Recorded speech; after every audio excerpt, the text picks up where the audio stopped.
이제 중개대상물 용어 정의는 어려웠습니다. 이게 법조문에 없는 거 해석상 문제니까. 그런데 이제 84페이지 공인중개사 제도는 보시면 한 문제 정도 출제됩니다. 근데 논란의 여지가 없습니다. 이거는 그냥 단순히 암기하면 됩니다.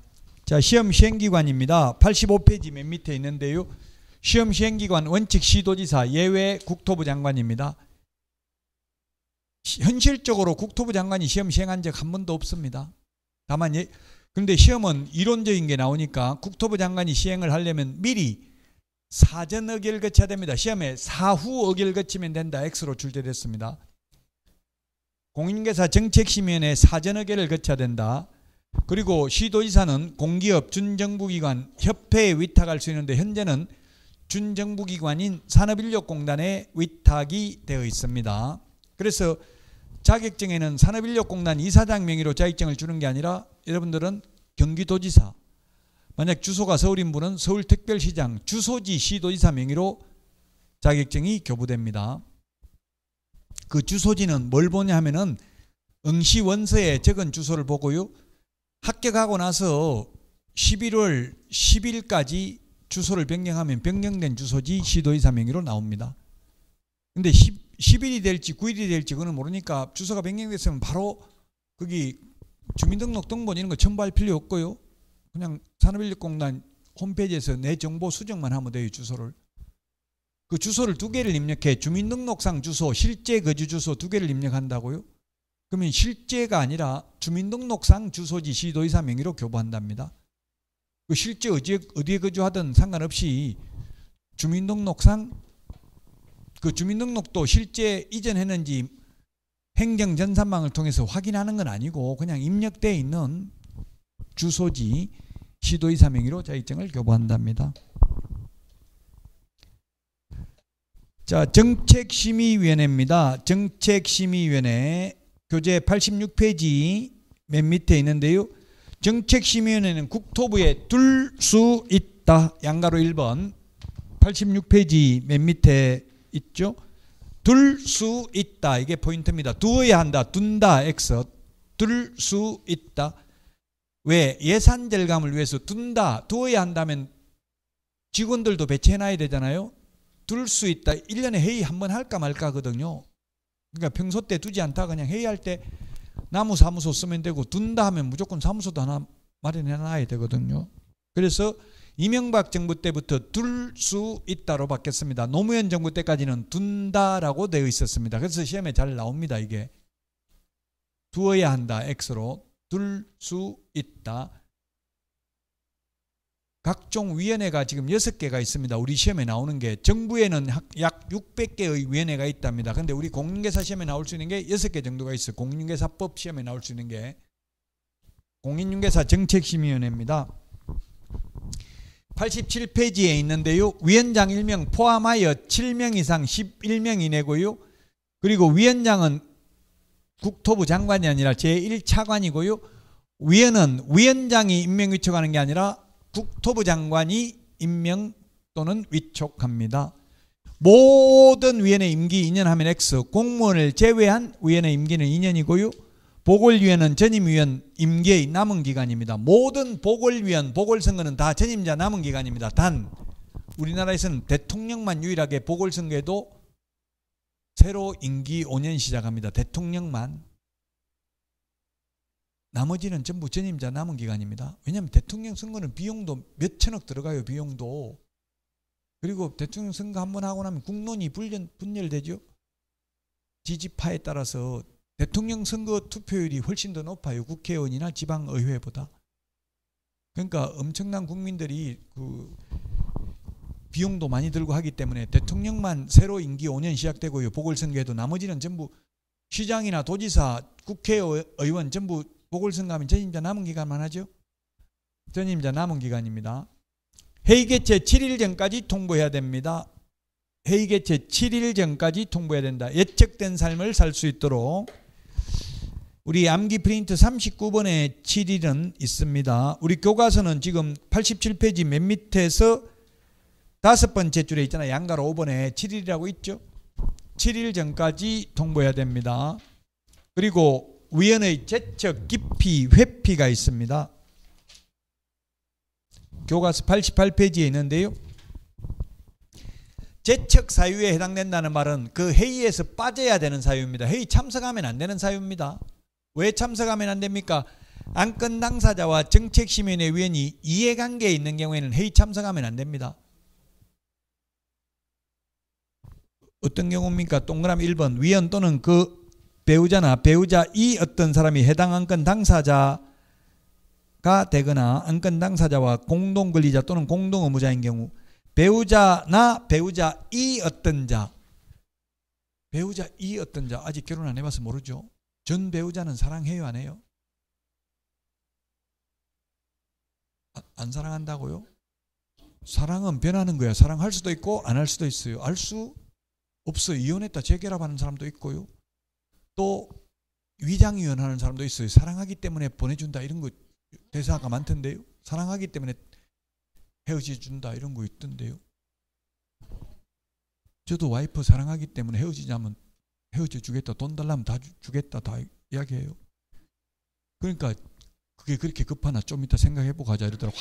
하도 하자고 해서 하자니까. 자, 그래서 어쨌든 재척 사유입니다. 배우자나 배우자 이었던 자, 그 다음에 2번 친족 이었던 경우, 그 다음에 3번 정언 진술 자문 조사 연구 용역 감정을 한 경우. 감정료 받을 거 아니에요. 돈 받고 해줬을 거 아니에요. 자문료. 여러분들도 중개보수를 받는 게 아니라 자문료 이런 거는 받아도 돼. 자문해주고. 중개보수가 아니라 컨설팅 수수료 이런 거 받아도 된다고요. 근데 이제 좀 애매하죠. 이게 진짜 컨설팅을 해주고 컨설팅 수수료 받으면 불법이 아니에요. 중개보수 외에. 근데 컨설팅 안 해주고 아무것도 해준 거 없이 그냥 영수증만 컨설팅 수수료 이렇게 적어주고 돈을 많이 받으면 중개보수 초과에 해당된다고 보면 상당하다는 판례도 있어요. 진짜 컨설팅 해주고 자문해주고 자문료 받아도 상관없어요. 저는 전화 와가지고 뭐 상담해달라면 자문료 제가 100만 원 입금시키면 해주겠다. 그렇게 하니까 오히려 더 많이 연락 와. 그냥 공짜로 해주면 오히려 고마운 줄도 몰라요. 자문료 100만 원 받아도 불법 아니에요. 하기 싫으면 자문 안 받으면 되잖아요. 저는 컨설팅 사업자 등록까지 돼서 현금 영수증 교부해달라면 해줘요. 자문해주고 자문료 받고. 자, 그 다음에 양가로 2번입니다. 지금 재척 사유입니다. 재척 사유. 재척 사유는 그 안건 당사자와 이해관계에 있는 정책심의위원회는 그 회의에 참석하면 안 된다는 이야기예요. 재척 사유에 해당되면. 안 되는데 만약에 양가로 2번에 보면 안건 당사자가 기피 신청을 할 수 있습니다. 기피 신청은 뭐냐면 안건 당사자가 저 사람은 나한테 불리하게 심의할 가능성이 있다. 빼달라. 이렇게 기피 신청, 재판부 기피 신청 이런 건 뉴스에 많이 나왔어요. 만약에 재벌 총수하고 이혼하려고 하니까 변호사가 재벌 총수하고 그 판사하고 사법연수원 동기가 변호인으로 판사하고 변호사하고 동기였어요. 그래서 저 판사 빼달라. 나한테 불리하게 할 수 있다. 기피 신청해가지고 인용된 사례가 많이 있습니다.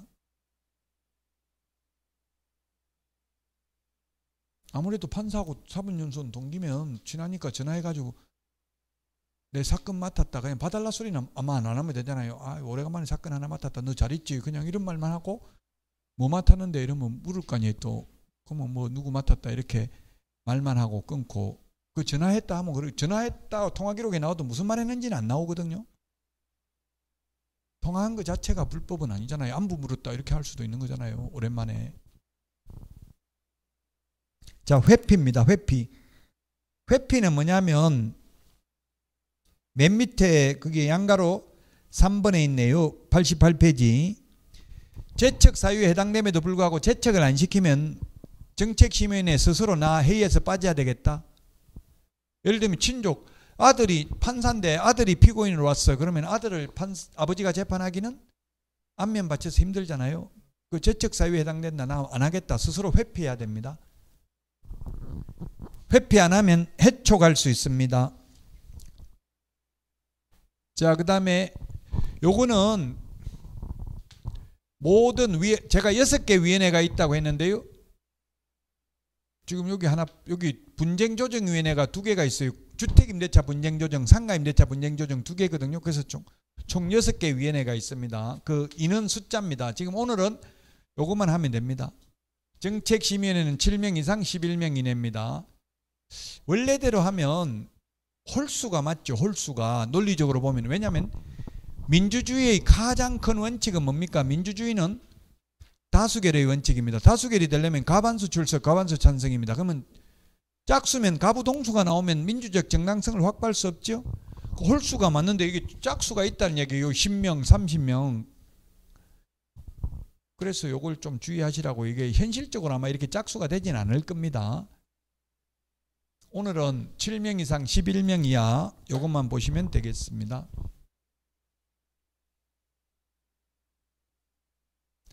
자, 정책심의위원회 심의사항입니다. 정책심의위원회 심의사항인데요. 86페이지 맨 밑에 보면 있습니다.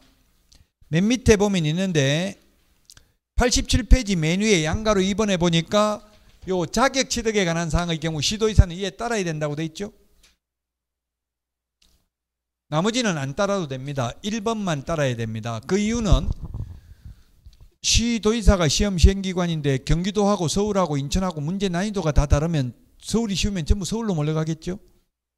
그래서 문제 난이도 똑같이 내라 하면 따라야 된다고요. 예를 들면. 근데 중개보수 서울하고 똑같이 받아라. 싫은데요. 할 수 있다고. 왜?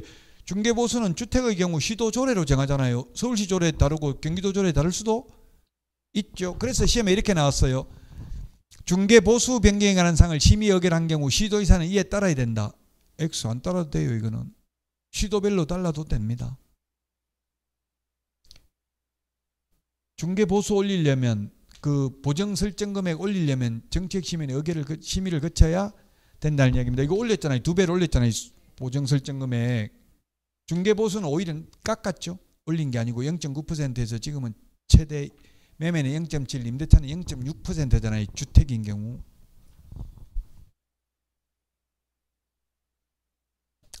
응시자격입니다. 89페이지.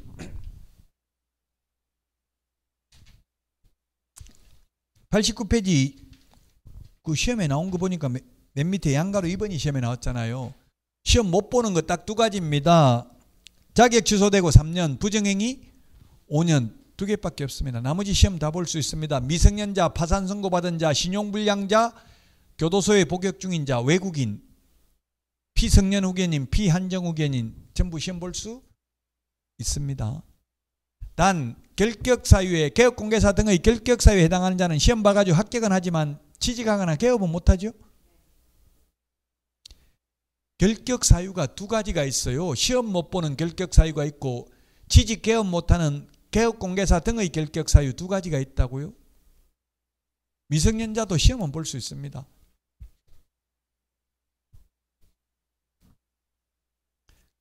자, 시험 방법입니다. 90페이지 나와 있는데요. 90페이지 시험 방법.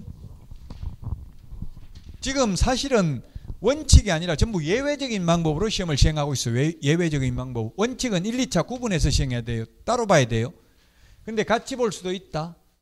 만약에 구분해서 시험을 보면 1차는 객관식이 원칙, 2차는 주관식이 원칙입니다. 그런데 1, 2차를 같은 날 동시에 보면 2차 시험도 1차 시험 방법에 의할 수 있습니다. 즉 1, 2차 지금 1, 2차가 나누어져 있는 시험 중에서 유일하게 공인중개사 시험만 1, 2차를 같은 날 봐요. 나머지 주택관리사, 행정사 전부 1, 2차 분리해서 봅니다. 왜 우리는 같이 보냐? 같은 날 보면 2차도 객관식으로 낼 수 있다고요? 그럼 왜 우리한테만 공인중개사한테만 객관식으로 배려를 해줄까요? 응시 인원이 많아서 8, 9만 명 정도 응시하거든요. 8만 명, 9만 명 그거 채점하려고 하면 주관식 채점하려고 하면 1년 걸릴 수도 있어요. 아니면 그 채점위원 엄청나게 많이 위촉해야 되겠죠. 돈 많이 들어가겠죠. 제가 대학교에서 지금 채점하는데 사이버 대학도 보면 우리는 내는 비율이 있어. 객관식 내고 그 다음에 뭐 단답형 내고 주관식도 한 문제 내고 이렇게 비율을 정해줘요. 주관식 내놓으면 학생이 100명, 200명 되면 그거 다 읽어보고 채점하려면 다 하루 종일도 더 걸려요. 3일씩 걸리고 그래요. 근데 학교에서는 막 하루 만에 빨리 채점 다 해가지고 빨리 입력 안 하냐고 자꾸 그러면 제대로 읽어볼 수 있어요? 없어요? 그래서 옛날에 사법고시도 그런 말이 있었어요. 법대 교수님들 그냥 시험지 휙 날려가지고 멀리 날아간 거는 떨어지고 많이 안 썼다고, 그런 농담이 있었다고. 가까이 떨어진 거는 무겁게 많이 써서 무겁다고 합격시키고 이런 일화가 있어요. 농담이지만. 그래서 객관식으로 출제하기 위해서 지금 같은 날 보고 있는 거예요. 1, 2차. 이거 시험에 잘 안 나옵니다. 왜냐면 이게 시험에 잘 안 나오고요. 원래 1차 합격자만 2차 시험을 실시하는 게 원칙인데 예외적으로 1차 같은 날 보면 합격했는지 불합격했는지 모르니까 2차 볼 수 있죠. 보지만 1차 불합격하고 2차 합격하면 2차 시험은 무효입니다. 그래서 채점은 해요, 안 해요? 무효니까 채점은 합니다. 점수는 알 수 있지만 효력은 없다고, 소용은 없다고요. 그래서 1, 2차 같이 하는 분들은 1차 위주로 예습 복습은 하시라고요. 2차는이라고 말할 수는 없지만 제 과목은 수업만 들어도 돼요. 수업만 들어도 최소 70점은 나옵니다. 난 내일 특강 반드시 들으면 70점은 나온다고요. 예, 최소. 특강 들은 거 그거 다 해설도 자세하게 돼 있으니까 그걸 보고 다음에 한번 또 보고 이렇게 해야 되겠죠. 똑같은 게 계속 반복돼요. 역사는 반복된다 했어요. 토인비나 이런 유명한 역사학자도 마찬가지고 우리 시험도 기출문제가 반복되고 있어요. 똑같이 지문 그대로 나오는 게 아니라 약간 응용해가지고 그걸 알고 있으면 풀 수 있는 게 나온다고요. 똑같이 나오는 게 아니라 5개 지문 똑같은 게 아니라 그 내용을 알고 있으면 풀 수 있는 그런 문제가 나온다는 이야기입니다. 시험은 매년 1회 이상 시험 봅니다. 다만 정책시민의 의결을 미리 거치면 당해년도 시험을 시행하지 아니할 수 있습니다. 그래서 참 저는 어릴 때 법이라는 게 이게 법이 뭡니까? 삼수 물숫자에 갈 것자 물 흘러가듯이 순리대로 하는 게 법입니다. 원래 어원은. 근데 법이라는 게 커서 보니까 통치 이데올로기입니다. 가진 자가 못 가진 자를 지배하기 위한 수단일 수도 있다고. 법이라는 게 나쁘게 말하면.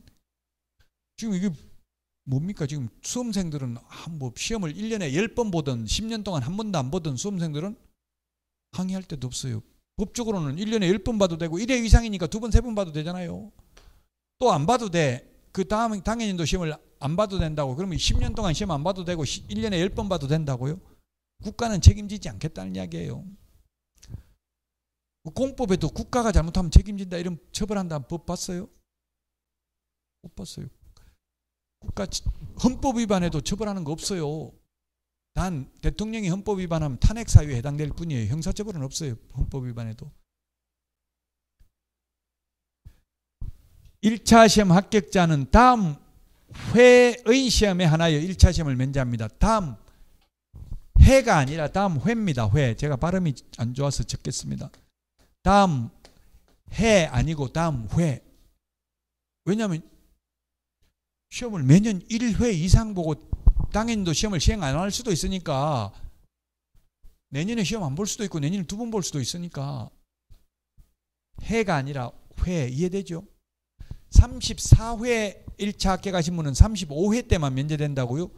군대 간다고 시험 못 보고 뭐 병원에 입원한다고 시험 못 봐도 끝이에요. 못 보면 끝이에요. 35회 시험 못 보면 그러면 36회 때는 절대 면제 안 됩니다. 사법고시에서 그런 일이 있었어요. 군대 가니까 갔다 와서 보겠다. 안 됩니다. 무조건 안 된다. 봐야 된다. 군대에서 합격한 사람도 있대요. 사법고시도. 절대 안 됩니다. 옛날에 제가 군대 생활할 때는 무조건 10시 되면 불 끄고 소등 자라고 잤는데 요즘은 독서실도 있고 그런가 보더라고요. 침대도 있고. 우리 때는 마룻바닥에서 잤어요. 그냥 한 20명씩 전부 다. 그럼 전부 코 골고 이러면 힘들었어요. 엄청나게. 난방 이런 게 안 됐다고. 마룻바닥이니까. 근데 요즘은 뭐 어떻게 하여튼 편한가 보더라고요. 요즘.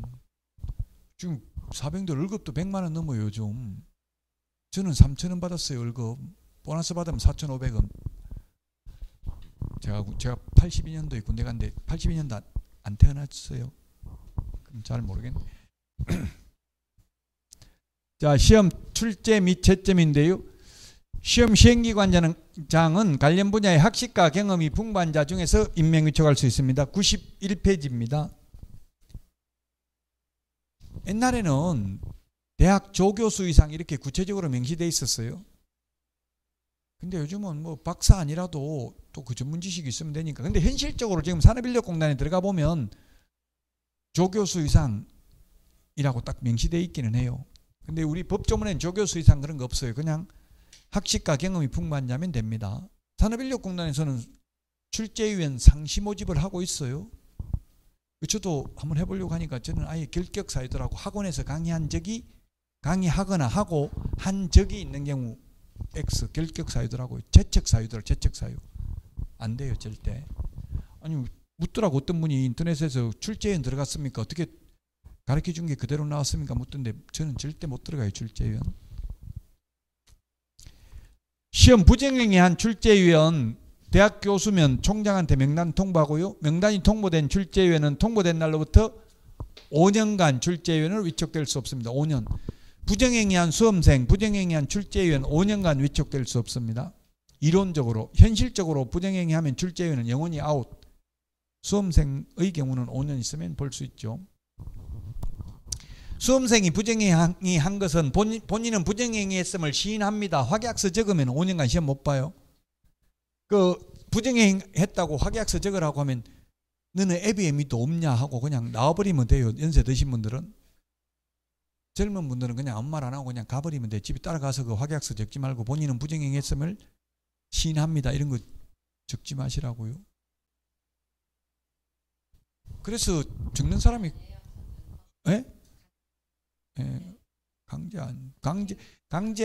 강제인데 그 감독관들이 공무원들이나 뭐 선생님들이나 이런 분들이 주로 그러니까 뭐 고발하고 하면 업무방해죄가 될 수는 있죠. 그게 뭐 경찰에 오고 하면은 업무방해죄는 될 수 있는데 안 했다고 우기면 되지. 경찰 와도 부정행위한 거 아니다. 제가 해봤거든요. 눈 돌리니까 한 번만 더 돌리면 부정행위로 간주하겠습니다 이러더라고요. 또 한 번 돌려봐서 어떻게 나오는지 보려고. 그러니까 시험지 빼앗아 가겠습니다. 가져가시오 이랬더니만 어르신 왜 이렇게 흥분하십니까? 그냥 나왔으니까 시험은 보고 가세요 하고 돌려주더라고요. 근데 모든 감독관이 다 그런 건 아닌데 그렇게 엄격하게 하진 않아요. 시험이 아니라 뉴스에 수능은 부정행위 몇 명 했다 이게 맨날 나오는데 공인중개사 시험 부정행위 했다고 뉴스에 나온 거 못 봤잖아요. 그러니까 너무 그렇게 걱정할 필요는 없어요. 어쨌든 5년간 제가 건의 많이 했어요. 수능은 1년간 시험 못 보는데 공인중개사는 왜 5년간 못 보냐 불합리하다. 걸린 사람이 거의 없습니다. 현실적으로 이렇게 답변하시더라고요. 자, 시험 공고입니다. 92페이지. 92페이지에 보니까 계략적 사항은 2월 말까지입니다. 시험에 전년도 말까지 X. 전년도 12월 말까지 X. 매년 2월 말까지 일간신문, 관보, 방송 중 하나 이상에 공고하고 인터넷 홈페이지에도 공고해야 된다. 계략적 사항은 시험 언제 보는지 10월 마지막 주 토요일 날 보는 걸로 돼 있죠. 이미 공고돼 있고요. 확정 공고는 시험 보기 90일 전까지 일간신문, 관보, 방송 중 하나 이상에 공고하고 인터넷 홈페이지에도 공고해야 됩니다.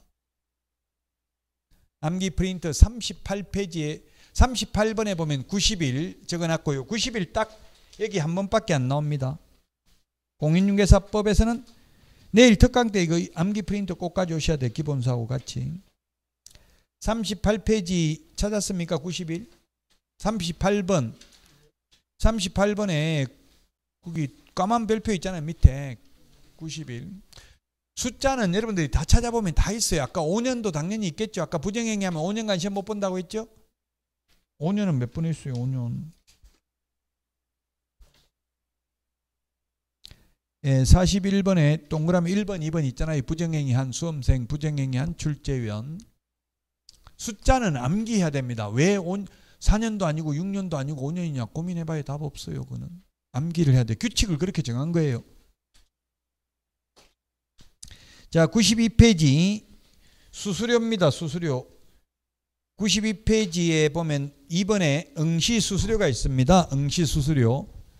수수료를 냈다가 만약에 시험 보러 안 가면 돌려줍니다.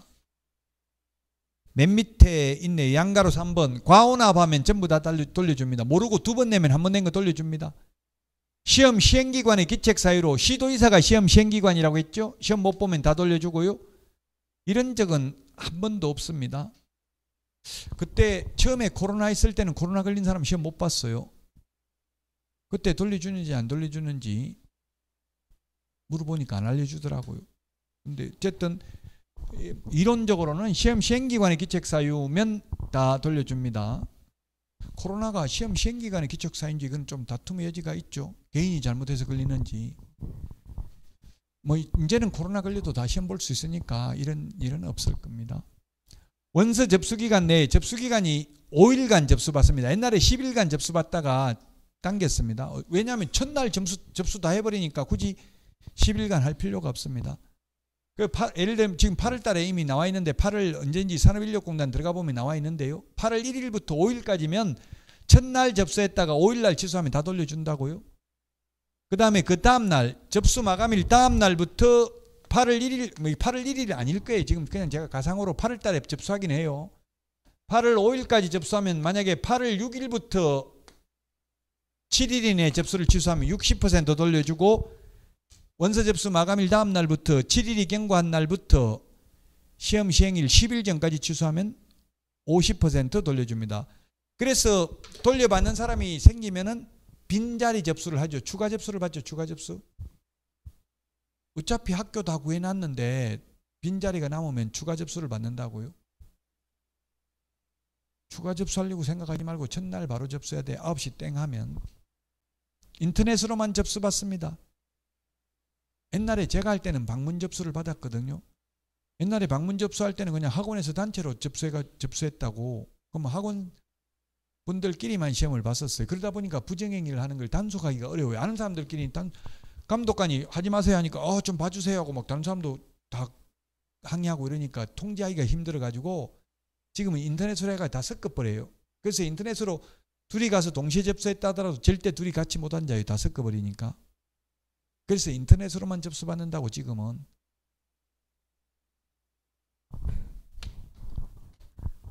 합격자 결정입니다. 93페이지에 보면은 1차는 무조건 절대평가입니다. 40점 밑으로 과락 없이 평균 60점 이상이면 합격이고요. 2차도 원칙 절대평가입니다. 올해는 원칙입니다. 1, 2차 모두 절대평가. 40점 밑으로 과락 없이 평균 60점 이상이면 됩니다. 단 예외적으로 2차는 상대평가할 수 있고요. 그래서 앞으로 5년 후에 상대평가한다. 이게 옛날 내부 방침했는데 지금 국토부에서는 이제 상대평가하지 않는 것으로 내부적으로 확정을 했습니다. 계속 절대평가는 하는 대신에 그 대신에 협회에다 양해를 구하는 게 문제는 조금씩 어렵게 내겠다. 해마다 갈수록. 그래서 상대평가를 하지 않더라도 상대평가와 마찬가지로 합격 인원을 가급적이면 줄이겠다. 이게 내부 방침이에요. 지금 현재. 그래서 한 해라도 빨리 합격해야 돼. 가면 갈수록 더 어려워진다고요. 이제. 최소 선발 인원이나 최소 선발 비율을 공고할 수 있는데 한 적은 없습니다. 올해 최소 10,000명 뽑겠다. 올해 최소 응시자 대비 10%는 뽑겠다. 이렇게 정할 수 있다고요. 자격증 교부 95페이지 시험에 1개월인데 2개월 X로 출제됐습니다. 참 이게 별로 의미도 없는데 시험에 이런 게 나와요. 좀 짜증나요. 이게 뭐 현업에 나가서 필요한 것도 아니고 그런데도 불구하고 시험에 나오니까 공부할 수밖에 없어요.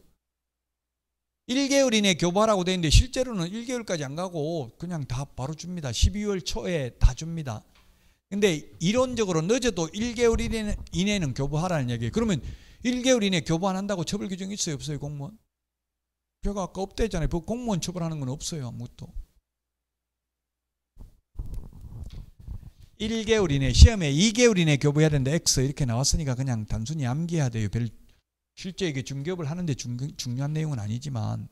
자, 그 다음에 자격증이나 등록증은 모두 전자적 처리가 불가능한 특별한 경우가 있는 경우를 제외하고는 전자적 처리가 가능한 방법으로 작성 관리되어야 한다.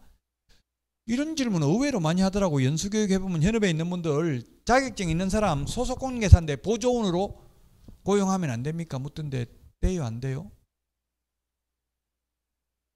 드라마도 보면 막판에 다 악행을 한 거 다 들통나잖아요. 드라마도 결국 진실은 밝혀지죠. 근선징악이잖아요. 선이 이기잖아요. 악을.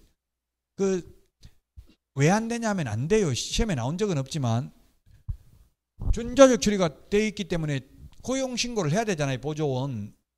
고용신고하면 주민등록번호 입력하면 다 뜬다고. 자격증 딴 게. 그래서 안 된다고요. 그러니까 또 그 현업에 있는 분이 그 몰래 고용하면 안 됩니까? 묻던데 시험에 몰래 하는 거는 안 나오죠.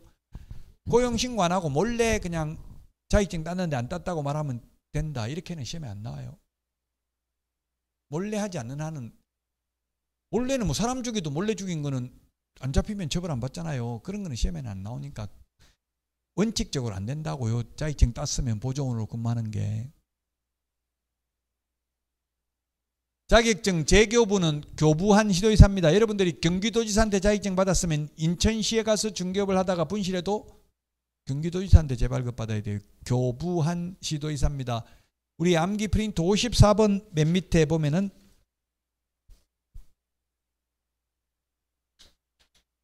54번 맨 밑에 동그라미 7번까지 적어놨어요. 교부한 시도의사. 6번, 7번만 사무소 관할 시도의사죠. 6번, 7번 청문과 의견 진술기회 그 빼고는 다 교부한 시도의사입니다.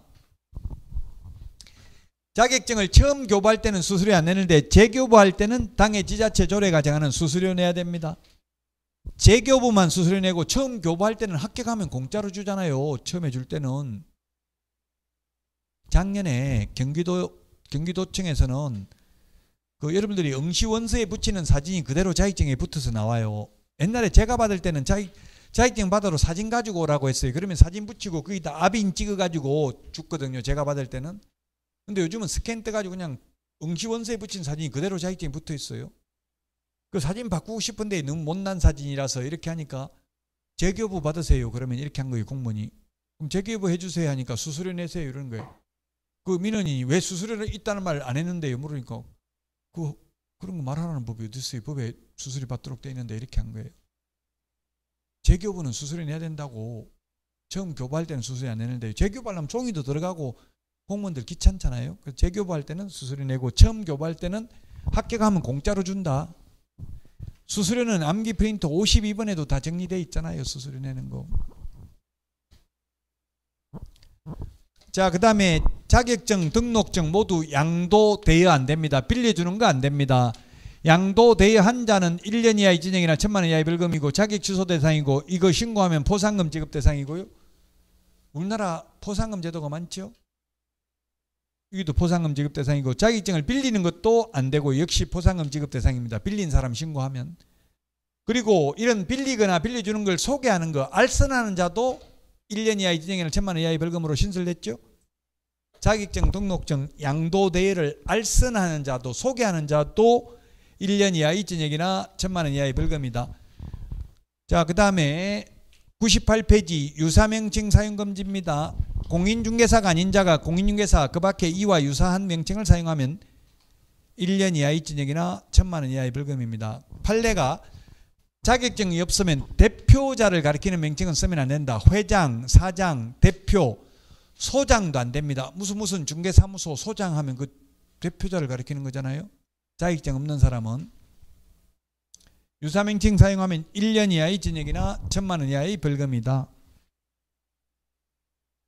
자, 오늘 한 내용이 용어정의 한 문제, 중개상물 한 문제, 공인중개사 제도 한 문제에서 3문제 정도 출제됩니다. 목적은 최근 10년간 시험에 나오지 않았습니다. 자, 다음 주가 8문제 정도 출제됩니다. 이제 자격증 따가지고 개업을 하는 절차를 등록 절차, 등록을 한 자를 개업공개사라고 불렀죠. 그래서 등록 절차 여기서 시험에 2문제 정도 출제되고요. 등록 못하는 거, 즉 개업하거나 취직 못하는 결격사유 암기 프린트 31번에 12개가 있는데 요거 시험에 반드시 출제되고요. 그래서 3문제 정도 여기서 나오고요. 중개사무소 한 문제, 법인의 겸업제한 암기 프린트 24번에 있고요. 고용인, 인장등록, 휴폐업 여기까지 해서 각각 한 문제에서 8문제 정도 시험에 출제됩니다. 이제 다음 주부터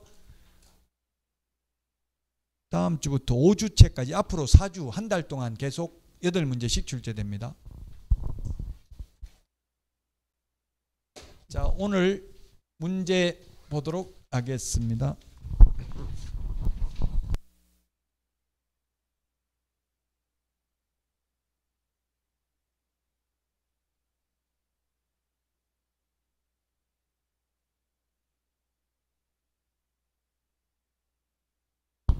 1번 문제 보겠습니다. 시험에는 이렇게 명문으로 규정된 목적 기출문제인데요. 그 법조문에 있는 그대로 골라라는 이야기예요. 암기 프린트 1번에 있는데 해석상 좋은 말 적지 말고 아닌 것은 했는데 중개 업무를 적절히 규율한다는 말은 없죠. 중개 업무를 규율한다 이런 말 없습니다. 그냥 단순히 암기입니다. 좀 어렵습니다. 그래서 이게 시험에 최근 10년간 나오지는 않았습니다. 국민경제의 바지인데 국민재산권 보호, 공공복리 X라고 했죠. 자, 그 다음에 2번 문제입니다. 용어의 정의 옳은 것입니다. 저당권, 근저당권, 중개상권리라고 했죠. 그래서 개업공개사는 은행 융자 알선하고 커미션 받아 먹어도 불법이 아닌데 개업공개사 아닌 자가 계속 커미션 받아 먹으면 대출 알선하고 무등록 중개업자로 처벌받는다고요? 그냥 대출해 주는 게 아니잖아요. 담보 잡고 해주니까. 단 한 번 하면 중개업 아니다. 외국에서 자격증 따도 공인중개사 아니다. 그 다음에 법인에 소속된 공인중개사만을 말한다. X즉 개인 밑에 소속될 수도 있다. 5번 중개보조는 확인 설명할 수 없고 계약서 작성할 수 없고 중개 업무 할 수 없죠. 소속 공개사는 중개 업무를 할 수도 있고 보조할 수도 있습니다. 그래서 정답은 1번이 되겠습니다. 1번.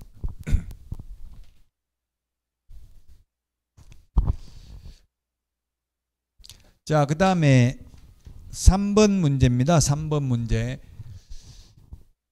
중개대상물에 해당하는 것이 되겠는데 해당되는 것. 공장재단 해당되고요. 권리금 해당 안 되고요. 가압류된 토지, 그 다음에 미등기 되네요. 그러면 기록 3번이 정답이 되겠네요. 3번. 이 권리금은 중요한 게 아니니까 아무나 중개하고 돈 받아도 된다. 중개상물이 아니기 때문에.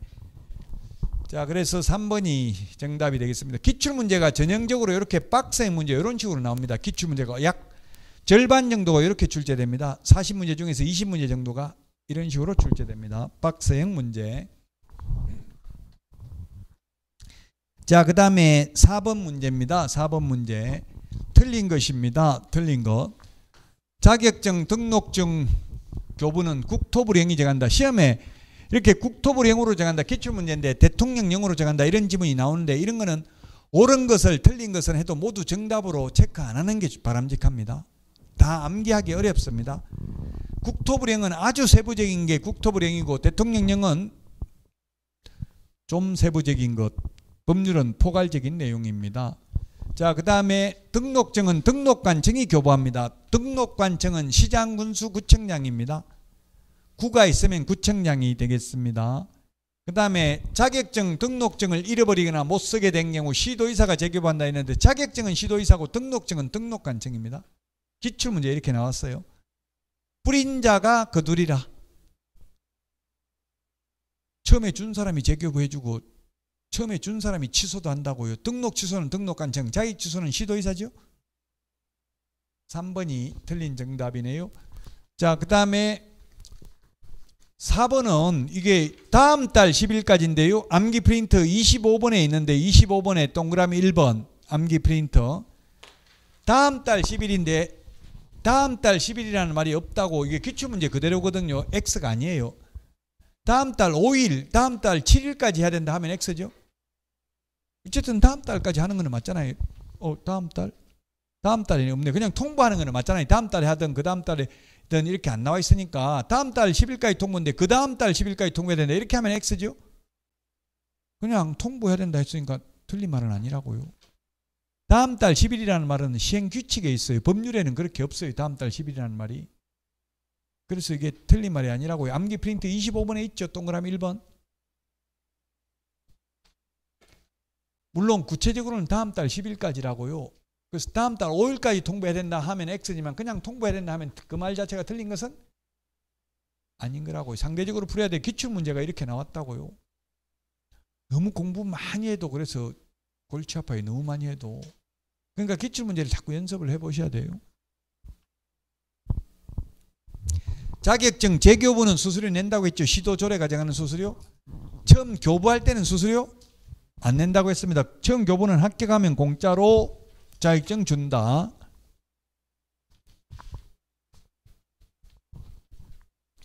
자격증 분실하면 경기도청까지 안 가도 돼요. 그냥 이천시청에 가면 돼요. 위탁이 돼 있거든요. 업무가.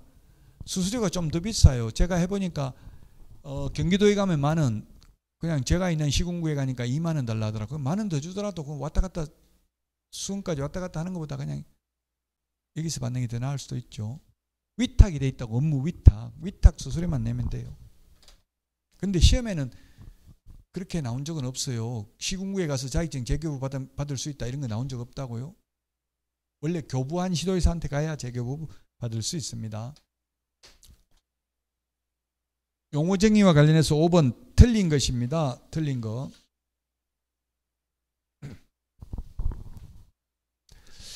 소속 공인중개사는 보조할 수도 있고 중개 업무를 할 수도 있습니다. 보조만 할 수 있다 하면 X죠, 물론. 자, 그 다음에 환매계약이 성립하도록 알선하는 것도 중개에 해당된다고 했고요. 자, 그 다음에 주로 무등록 중개업자가 적발되니까 뭐라고 이야기했냐면, 나는 검사의 수사기법이 있어요. 너 무등록 중개업자지 하니까, 아니요, 컨설팅 위주로만 하고 중개는 몇 건 안 했는데요, 이렇게 주장한 거예요.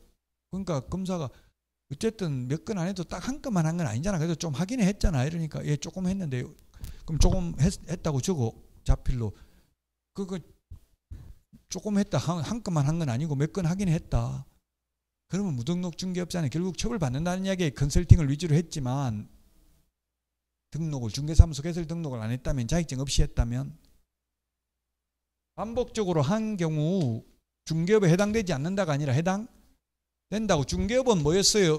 다른 사람의 의뢰에서 일정한 보수를 받고 중개를 업으로 하는 거라고 했거든요. 컨설팅에 부수적으로 했다 하더라도 중개업에 해당한다. 그래서 해당하지 않는다. X. 3번이 정답이 되겠습니다. 개설 등록을 하지 않은 자는 개업공개사가 아니다. 예, 그렇습니다. 저는 자격증 해가지고 지금 개업도 안 하고 취직도 안 했으니까 개업공개사도 아니고 소속공개사도 아닙니다. 맞습니다. 5번 보조원이 개업공개사를 대신하여 특정 중개 업무를 수행하였다 하더라도 계약서에 보조원을 개업공개사로 기재해서는 아니 된다. 맞아요. 이거 서울 은평 뉴타운에서 있었던 일이에요. 40억짜리 거래하면서 사장님하고 아마 반반 나눠먹게 했나 봐요. 3억 받기로 했어요. 중개보수를. 혼자 해가 3억 다 먹으려고 커피숍에 가서 계약서를 쓰는데, 사무소에서 출력해가지고 나가니까 개업공개사 이름 적는 난이 있잖아요. 빈칸이. 그 자기 이름 적은 거예요. 보조원이. 그 3억 준다고 해놓고 2억밖에 못 주겠다 한 거예요. 손님이. 왜 3억 준다 해놓고 안 주냐 하니까, 네가 세금 잘못 말해가지고 네가 말한 것보다 세금 1억 더 나왔으니까 그 세금 빼고 2억만 주겠다 하니까, 중개보조원이 무식하니까 용감하죠. 소송해서 3억 준다 했으니까 3억 다 달라고. 대법원 갔는데 결국 대법원에서는 무등록 중개업자의 보수 청구권은 인정되지 않는다. 한 푼도 줄 필요 없다고 판결 나왔다고요. 단 무등록 중개업자가 아니라 우연한 기회에 한두 번 무자격자라도 중개를 하고 보수를 받기로 했다면 사회통념상 과다하지 않는 보수는 받아도 된다. 업자가 아니고 그냥 우연한 기회에 동네 사람 한두 번 중개했다면 받아도 된다.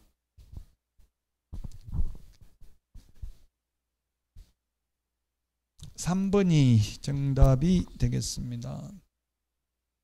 자, 다음은 6번 문제입니다. 6번. 아까 이게 중개보수는 안 따라도 되고 뭐 따라야 된다 했어요? 자격 취득에 관한 사항은 따라야 된다 했죠? 아까 인천만 서울만 쉽게 내고 이렇게 하면 안 된다 했잖아요. 자격 취득에 관한 사항은 따라야 되고 중개보수는 시도 조례를 정하기니까 안 따라도 된다. 그리고 이게 공인중개사 정책심의위원회는 부위원장이 없어요. 부위원장 제도가 없기 때문에 위원장이 미리 지명한 위원이 직무를 대행합니다. 시험에 부위원장이 직무 대행한다 X로도 출제됐어요. 부위원장이 없어요. 공인중개사 정책심의위원회는. 나머지 이거 다 했던 내용들입니다.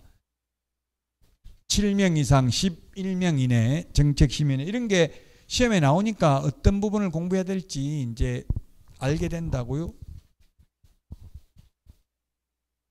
자, 그 다음에 7번입니다. 7번에 보니까 자격에 관련해서 틀린 것을 했는데 아까 이야기했잖아요. 자격증 2개월 이내 교부가 아니라 1개월 이내 교부다. 암기 프린트에 1개월, 2개월, 3개월 다 정리되어 있습니다. 1개월 이내 자격증을 교부해야 되고 자격 취소되면 3년간 다시 자격증 딸 수도 없고 개업도 안 되고 취직도 안 된다. 그 다음에 자격증 재교부는 교부한 시도의사에게 재교부 신청한다. 자, 그 다음에 양도 대여란 이게 판례입니다. 판례인데 공인중개사로 행세하면서 공인중개사 업무를 수행하는 것을 알면서도 그에게 자격증 자체를 빌려주는 것을 말한다. 여기서 공인중개사라는 말이 사실상은 개업공개사라고 봐야 되겠죠. 해석상. 판사들도 공인중개사인지 개업공개사인지 이런 걸 잘 모르니까 이런 대법원 판결이 나온 거예요. 그리고 공인중개사가 다른 사람에게 자기의 성명을 사용하여 중개업무를 하게 한 경우 자격을 취소해야 된다. 성명 사용, 양도되어 자격 취소해야 됩니다. 1번이 정답이 되겠습니다. 자, 그 다음에 8번에 중개 대상물에 해당하는 것은 답은 4번입니다. 모든 지목, 모든 용도, 지역, 지구, 구역 다 중개상물 해당된다. 그리고 가압류, 가처분, 가등기되어 있는 것, 전세권 설정되어 있는 것, 분묘기지권이 설정되어 있는 토지도 중개상물 되죠. 분묘기지권 자체는 안 되지만 그 땅이 한 필지가 있는데 그 묘가 여러 개 있고 그 묘가 분묘기지권이 성립되어 있다 하더라도 땅 자체를 못 팔아먹는 건 아니죠. 그 대신에 가격을 제대로 받기는 어렵겠지만 거래 자체는 가능해요. 개발 제한 구역에 있어도. 미채굴 강물은 국가 소유이기 때문에 거래 자체가 불가능하고 2번은 권리금은 아무나 중개해도 되니까 중개상물 아니고 토지로부터 분리된 수목도 이건 동산이니까 아무나 해도 되니까 중개상물 아니고요. 그 다음에 5번은 소위 대토권은 거래하는 게 불법입니다. 그래서 중개상물이 아닙니다. 자, 중개상물은 지목이 양어장이든 목장용지든 공장용지든 전답 가수원 다 됩니다. 모든 지목 전부. 자, 그 다음에 9번입니다. 정책 심의원에 옳은 것을 모두 고르는 것은 보수 변경에 관한 사항 심의할 수 있습니다. 위원장 1명 포함입니다. 제외가 아니고 7명 이상 11명 이내 맞고요. 그 다음에 디귿은 위원장은 국토부 제1차관이라고 했죠. 제1차관. 그러면 위원장이 부득이한 사유로 업무를 수행할 수 없을 경우 위원장이 미리 지명한 위원이 직무를 대행합니다. 호선된 자라고 하면 뭐예요? 호선이라는 말은 아까 7명 이상 11명 중에서 그 중에서 상호간에 선출하는 걸 호선이라고 그래요. 호선. 국회의장은 국회의원 중에서 호선하잖아요. 동창회장은 동창 중에서 호선하죠. 우리 반장은 요 반원들 중에서 뽑잖아요. 호선하잖아요. 호선. 답은 1번이 되겠습니다. 1번. 요게 기출문제 전형적인 패턴, 이렇게 박스형 문제. 기출문제는 박스형 문제 기역, 미연, 디귿, 리을 4개 아니면 3개 들어가더라고. 박스에 주로 4개나 3개 들어가는데 모의고사는 뭐 훨씬 더 어렵게 내일 특강하는 거는 어렵지 않습니다. 어려운 건 그렇게 어려운 게 아니라 쉬운 게 가장 중요한 문제죠. 어려운 게 중요한 문제 아니에요. 쉬운 게 중요한 문제라고요. 쉬운 문제 위주로 돼 있어요. 그게 중요해요. 쉽다는 거는 계속 출제되니까 쉬운 거에 공부를 자꾸 하니까 그게 계속 나오는 부분이, 어려운 거는 한 번도 안 본 거 나오면 어려운 거죠. 한 번도 안 본다는 거는 시험에 안 나오니까 안 보는 거죠. 쉬운 게 중요합니다. 모든 과목은 다 쉬운 문제가.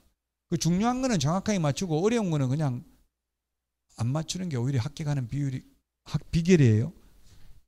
사이드에 있는 것만 보지 마시고요. 자, 10번 문제입니다. 옳은 것입니다. 10번 문제. 옳은 것은 보조원은 확인 설명하면 안 됩니다. 그 다음에 소속 공개사는 그 소속 개업공개사인 법인의 임원이 될 수 없다 했는데 될 수 있습니다. 남의 회사 가서 취직하는 건 안 되죠. 이중소속이니까. 자기 회사 임원이 되거나 책임자 되는 건, 분사무소 책임자 되는 건 가능하잖아요. 왜? 책임자는 공인중개사여야 되니까. 외국인도 자격증 딸 수 있다.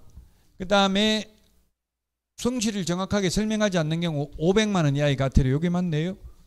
5번 토지이용계획은 주거용건축물 매매계약의 중개의뢰를 받은 계획공개사가 확인 설명해야 될 사항에 포함되지 않는다.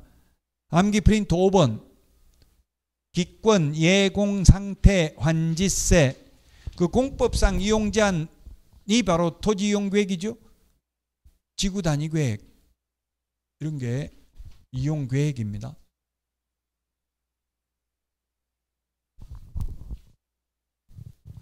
그래서 답은 4번이 되겠습니다. 4번 토지이용계획 확인 설명해야 될 내용입니다. 암기 프린트 5번에 있죠. 기권, 예, 공. 공할 때 공이 토지이용계획 공법상 이용제한 거래 규제라고요. 자, 오늘 여기까지 하고 내일 특강 때, 특강은 10시부터 합니다. 저녁에 하는 게 아니고 10시에 찾아뵙고 마치도록 하겠습니다. 수고하셨습니다.